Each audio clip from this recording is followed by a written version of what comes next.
Pelgulinna Gümnaasium on Tallinna linnakool, mis kuulub OECD haridusinnovatsiooni koolide võrgustikku ja kus õpib üle 900 lapse.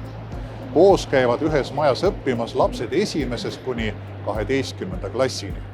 Meie kool on kogukonnakool, kus on käinud praeguste õpilaste emad-isad ja vanaemad-vanaisad. Meie eesmärgiks on see, et lõpetajad oleksid ennastjuhtivad ning oskaksid õppida. Meie koolis suur eesmärk on õpetada iga õpilane iseseisvalt õppima ja oma õppimist planeerima. Meie õpilased on koolis 4 päeva ja 5. päeval õpivad iseseisvalt kodus. Selleks on ette valmistatud konkreetne programm, mille panevad kokku erinevate ainete õpetajad. Sel iseseisva õppimise päeval rakendab õpilane koolist saadud õpioskused praktikasse. Ta saab rohkem ja teadlikumalt süveneda, oma aega planeerida ning tõhusamalt õppida.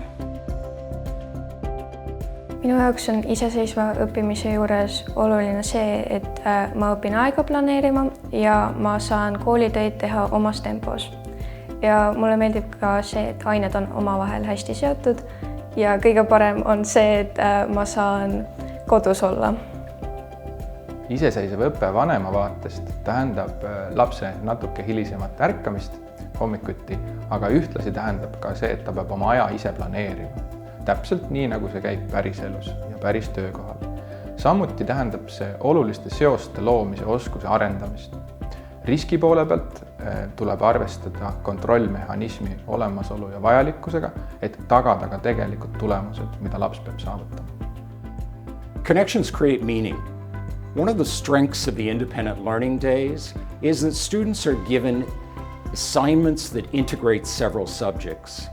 That makes the learning more meaningful and consequently more memorable. Thanks to John Hattie's analyses of meta-studies in education, we know that collective teacher efficacy has a profound effect on student learning. And 2 things that this school is doing to promote collective teacher efficacy are: it has set up a specific time for teachers to cooperate every week, and it has created teacher learning circles. These both should contribute substantially to collective teacher efficacy. Õpetajaks kujunemisel ja õpetajate õppimisel moodustavad ülikooliõpingud vaid väga väikese osa. Põhiline õppimine toimub töö käigus ja tavapärane koolitus, veelgi enam, üksikute õpetajate enesetäiendamine on ebatõhus. Pelgulinna Gümnaasiumis käivitati õpetajate ühine õppimine alates 2018. aastast. See on hea näide, kuidas õpetajate professionaalsed õpikogukonnad on rakendunud praktikasse. Õpetajad ise veavad eest ühist õppimist, kujundavad koos arusaama õppimise põhimõtetest ja töötavad välja õppimist toetavaid materjale, et õpilastest kujundada iseseisvaid õppijaid.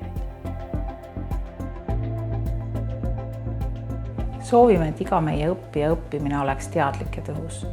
Väga oluline osa selles on õpetajatel, kes meie koolis teevad iganädalaselt teadlikult koostööd ja valmistavad ette õppematerjale, mis toetavad õppimist läbi seoste, aitavad kriitiliselt mõelda, suunavad õpilasi uurima ja oma õpitut analüüsima.